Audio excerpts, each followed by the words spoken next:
السلام علیکم ورحمۃ اللہ وبرکاتہ۔ بسم اللہ، الحمد للہ والصلاة والسلام علی رسول اللہ وعلی آلہ وصحبہ ومن والاه۔ محترم ناظرین،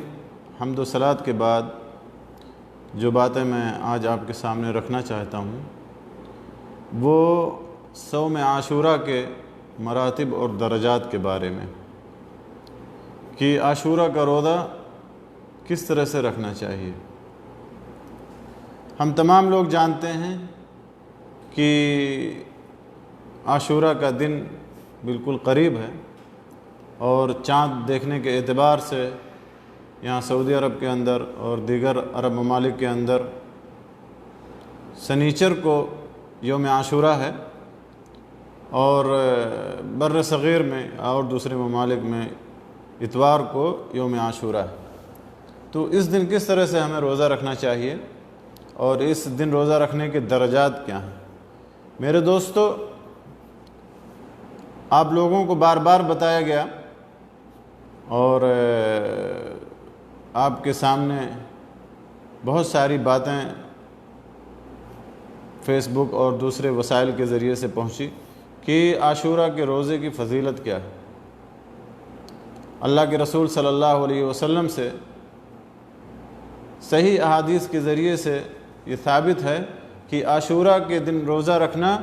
گزشتہ ایک سال کے گناہوں کے لیے کفارہ ہے، یعنی عاشوراء کے دن روزہ رکھنے سے گزشتہ سال کے گناہ معاف ہو جاتے ہیں۔ اور یہ ایسا عظیم دن ہے کہ جس کی تعظیم زمانے جاہلیت میں قبیلہ قریش کے لوگ کرتے تھے، اور رسول اللہ صلی اللہ علیہ وسلم بھی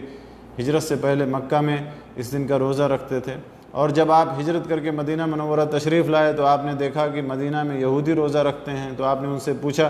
کہ تم اس دن کیوں روزہ رکھتے ہو؟ تو انہوں نے کہا ہذا یوم صالح، کہ یہ بہت ہی نیک دن ہے، اور اس دن اللہ تعالیٰ نے موسیٰ علیہ السلام کو فرعون سے نجات دی تھی، اس لیے انہوں نے شکرانے کے طور پر روزہ رکھا، اس لیے ہم لوگ روزہ رکھتے ہیں۔ تو رسول اللہ صلی اللہ علیہ وسلم نے کہا کہ ہم موسیٰ علیہ السلام کے تم سے زیادہ حقدار ہیں، تو آپ نے خود بھی روزہ رکھا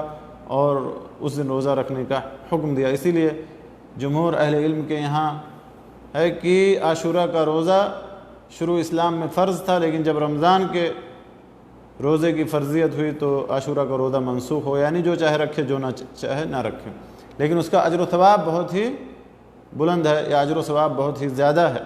جیسا کہ نبی صلی اللہ علیہ وسلم نے فرمایا کہ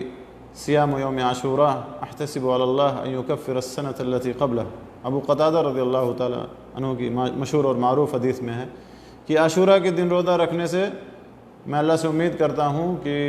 وہ گزشتہ سال کے گناہوں کو مٹا دے گا، یا اس سے گزشتہ ایک سال کے گناہ معاف ہو جائیں گے، اور اس سے مراد صغائر ہیں، یعنی چھوٹے چھوٹے گناہ، کیونکہ کبیرہ گناہوں کی مغفرت کے لیے مستقل توبہ شرط ہے، بغیر مستقل توبہ کے اللہ تبارک و تعالیٰ کبیرہ گناہوں کو معاف نہیں فرمائے گا۔ لیکن اس دن روزہ رکھنے کے بارے میں کہ کیا صرف 10 محرم کا روزہ رکھا جائے، یا اس سے ایک دن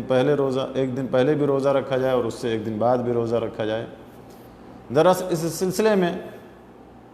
امام ابن قیم رحمۃ اللہ علیہ نے عاشوراء کے روزے کے 3 مراتب ذکر کیے ہیں، 3 درجات ذکر کیے ہیں۔ سب سے پہلا درجہ، اور یا سب سے مکمل درجہ، یہ ہے کہ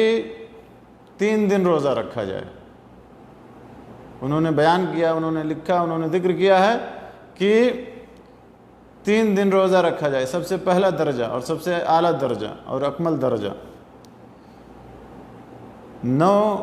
محرم کو روزہ رکھا جائے، 10 اور 11 کا رکھا جائے، یہ سب سے اعلیٰ درجہ۔ دوسرا درجہ انہوں نے بیان کیا ہے کہ 9 اور 10 کا روزہ رکھا جائے، 9 محرم کا اور 10 محرم کا روزہ رکھا جائے، اور اسی کے بارے میں ساری دلائل ہیں اور ساری احادیث ہیں۔ اور آخری درجہ یا تیسرا درجہ یہ بیان کیا ہے کہ صرف اور صرف یوم عاشوراء کا یعنی 10 محرم کا روزہ رکھا جائے۔ تو اس میں جو انہوں نے 3 درجات اور 3 مراتب بیان کیے ہیں، جو سب سے پہلا مرتبہ ہے، سب سے پہلا درجہ ہے کہ 9 کو 10 کو اور 11 کو رکھا جائے۔ تو اس سلسلے میں تو کوئی صحیح حدیث موجود نہیں ہے، سوائے عبداللہ ابن عباس رضی اللہ تعالیٰ عنہما کی حدیث کے کہ یہودیوں کی مخالفت کرو اور اس سے ایک دن پہلے یا اس کے ایک دن بعد روزہ رکھو. اور اس حدیث کو اکثر محدثین نے یا اکثر اہل علم نے اس کو ضعیف قرار دیا. جہاں تک دوسرے درجے کی بات ہے تو اسی کے بارے میں بیشتر دلائل موجود ہیں کہ ایک دن 9 اور 10 کا روزہ رکھا جائے, 9 اور 10 کا روزہ رکھا جائے, کیونکہ عبداللہ ابن عباس رضی اللہ تعالیٰ عنہ کی حدیث ہے کہ جب نبی صلی اللہ علیہ وسلم نے عاشورہ کے دن روزہ رکھا, خود بھی آپ نے روزہ رکھا اور صحابہ کرام کو روزہ رکھنے کا حکم دیا, تو صحابہ کرام نے کہا کہ اللہ کے رسول یہ ایسا دن ہے جس دن کی تعظیم یہودی کرتے ہیں اور یہود و نصارہ کرتے ہیں, اور یہود و نصارہ کی مخالفت کا حکم اللہ کے نبی صلی اللہ علیہ وسلم سے ثابت ہے. تو صحابہ نے کہا کہ اللہ کے رسول یہ ایسا دن ہے کہ جس دن کی تعظیم یہود و نصارہ کرتے ہیں, تو آپ نے فرمایا فَإِنْ كَانَ الْعَامُ الْمُقْبِلُ إِنْ شَاءَ اللَّهُ سُمْنَ الْيَوْمَ التَّاسِعَ, کہ اگر آئندہ سال آئے گا انشاءاللہ تو ہم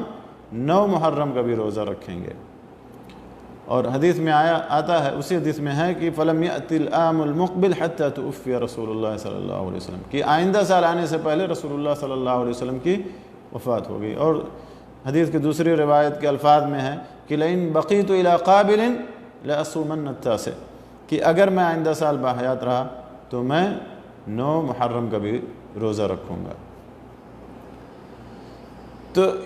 دلائل کی روشنی میں, احادیث کی روشنی میں, صحیح احادیث کی روشنی میں پتہ یہ چلتا ہے کہ سب سے بہتر اور افضل یہ ہے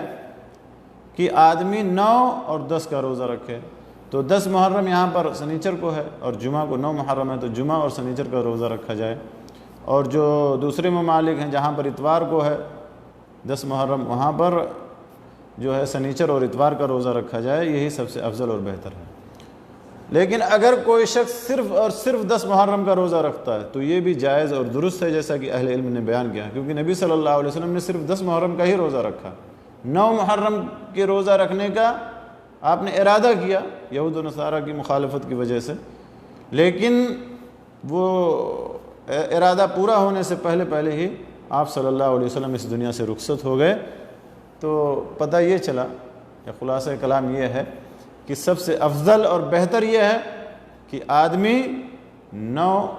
محرم اور 10 محرم کا روزہ رکھے, 9 اور 10 کا روزہ رکھے. اور اگر کوئی آدمی صرف 10 محرم کا روزہ رکھ لیتا ہے تو یہ بھی